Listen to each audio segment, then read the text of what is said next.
नमस्कार. हिरव्या वाटाण्याची नेहमीची एकच भाजी खाऊन कंटाळा आला असेल तर आजची रेसिपी तुमच्यासाठीच आहे. आज आपण बघणार आहोत हिरव्या वाटाण्याचे म्हणजेच मटारचे कोफ्ते. व्हेज कोफ्त्यासारखेच आहेत पण जरा हटके रेसिपी आहे. चला लगेच त्याचे साहित्य बघूया. 4 माणसांच्या सर्विंगसाठी पाव किलो हिरवे वाटाणे किंवा मटार लागेल. त्यानंतर एक मोठी वाटी बेसनाचं पीठ, एक कांदा बारीक चिरलेला, बटाटा किसून घेतलेला, उकडून किसला तरी चालतो, आणि भरपूर कोथिंबीर. सर्वप्रथम आपण वाटाणे मिक्सरमध्ये ग्राइंड करून घ्यायचे. थोडंसं लसूण पाकळ्या, आल्याचा एक तुकडा, हिरवी मिरची 2 किंवा 3 तुमच्या तिखटाप्रमाणे, एवढं सगळं आपण मिक्सरला ग्राइंड करून घ्यायचं. ग्राइंड झालं की हे बॅटर एका मोठ्या बाउलमध्ये काढून घ्या. जास्त बारीक नाही करायचे, भरडसरच ठेवायचे. त्यानंतर त्यामध्ये बटाट्याचा जो आपला किस आहे ना तो टाकायचा. उकडून स्मॅश केलेला बटाटासुद्धा चालतो. त्यानंतर त्यामध्ये कांदा संपूर्ण घालायचा. आपली कोथिंबीर आहे ती टाकायची. कोथिंबीर भरपूर टाकायची ग्रीन कलरसाठी. त्यानंतर बेसनाचं पीठ हे लागेल तसं टाकायचं अंदाज घेत घेत. हळद 1 चमचा, लाल तिखट 1 ते 2 चमचे, मीठ 1 चमचा टाकायचं. ग्रेव्हीमध्ये सुद्धा 1 चमचा टाकायचा आहे. आता हे व्यवस्थित कालवून घ्यायचं. मिक्स केलं की थोडंसं त्याला पाणी सुटतं, तेवढ्या पाण्यातच त्याचे गोळे करून घ्यायचे. जास्त मोठे गोळे नाही करायचे, नाहीतर मग ते तेलात तळताना आतमधून कच्चे राहतात. त्यामुळे छोट्या लाडवाच्या आकाराचे गोळे करायचे.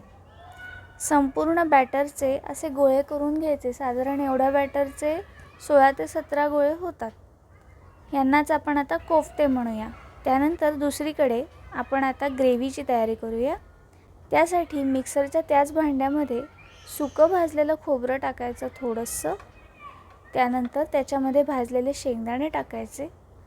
थोडेसे धने, जिरे भाजले तरी चालतील, कच्चे टाकले तरी चालतील.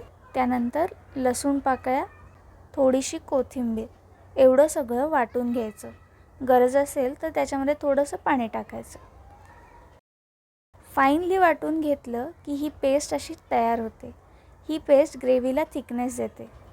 आता आपण कोफ्ते डीप फ्राय करण्यासाठी एका कढईमध्ये भरपूर तेल ओतायचं. त्यानंतर तेल तापलं की मग त्यामध्ये कोफ्ते हळूहळू एक एक करून सोडायचे. कोफ्ते जळू द्यायचे नाहीत, खाली चिकटू द्यायचे नाहीत. त्यासाठी तेल पुरेसं तापलेलं पाहिजे. हलके गोल्डन ब्राऊन झाले की मग आपण त्यांना तेलामधून काढणार आहोत. शॅलो फ्राय शक्यतो करू नका. एअर फ्राय करा किंवा डीप फ्राय करा, म्हणजे मग हे कोफ्ते आतमधून व्यवस्थित भाजले जातात. हा रंग आला की मग त्यांना आपण काढून घ्यायचं. अशाच प्रकारे उरलेले कोफ्तेसुद्धा आपण तेलामध्ये डीप फ्राय करून घेऊया. सगळे कोफ्ते डीप फ्राय करून झाले ना की मग ते एका प्लेटमध्ये बाजूला काढायचे आणि दुसरीकडे आपण ग्रेव्हीची तयारी करायची. ग्रेव्हीसाठी तेच तेल वापरलं थोडंसं तरी हरकत नाही. त्यामध्ये मोहरी टाकूया, जिरे थोडेसे, कढीपत्ता टाकायचा. कढीपत्ता टाकून झाला की तडका चांगला बसतो. त्यानंतर त्यामध्ये कांदा टाकायचा. कांदा व्यवस्थित गोल्डन ब्राऊन होईपर्यंत परतून घ्यायचा. कांदा लवकर शिजण्यासाठी आपण त्याच्यामध्ये एखादा चमचा मीठ ॲड करू शकतो. आता कांद्याचा रंग तुम्ही बघू शकता, गोल्डन ब्राऊन झालेला आहे. गोल्डन ब्राऊन झाला की मग आपण त्यामध्ये टोमॅटोचे काप ॲड करूया. टोमॅटोसुद्धा व्यवस्थित तेलामध्ये परतून घ्यायचा. त्यामध्ये 1 चमचा हळद टाकूया. त्यानंतर 2 चमचे कांदा लसूण मसाला, तिखट 2 चमचे किंवा तुमच्या तिखटाच्या अंदाजाप्रमाणे 2 चमचे पुरेसं होतं. 1 चमचा गरम मसाला, तो नसेल तर घरातला गोडा मसाला किंवा काळा मसालासुद्धा छान लागतो याच्यामध्ये. एवढं टाकून व्यवस्थित तेलामध्ये परतून घ्यायचे. मसाल्यांना तेल सुटलं ना की मग त्यामध्ये आपण आपली मगाशी जी पेस्ट तयार केली ती ॲड करायची. पेस्टसुद्धा व्यवस्थित तेलामध्ये परतून घ्यायची. तिला तेल सुटलं पाहिजे.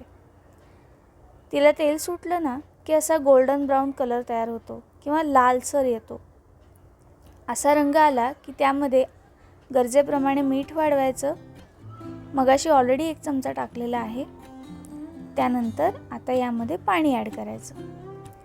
पाणी जास्त नाही ॲड करायचं. ग्रेव्ही खूप पातळ नाही बनवायची, पण खूप घट्टसुद्धा नाही बनवायची, कारण कोफ्ते त्यामध्ये टाकले की ते पाणी शोषून घेतात.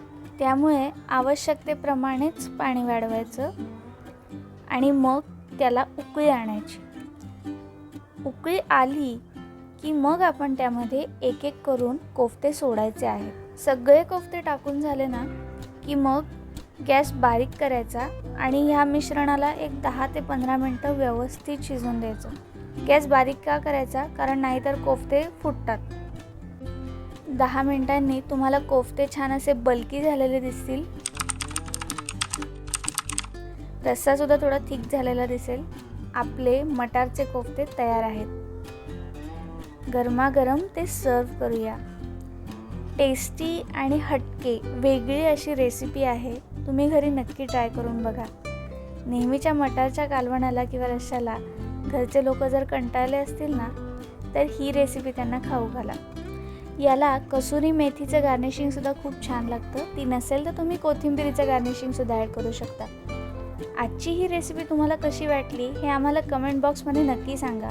तुम्हाला जर का आजचा व्हिडिओ आवडला असेल तर व्हिडिओला नक्की लाईक करा. आमच्या चॅनललासुद्धा सबस्क्राईब करा, म्हणजे तुम्हाला अशाच जरा वेगळे हटके रेसिपीज बघायला मिळतील. खूप खूप धन्यवाद.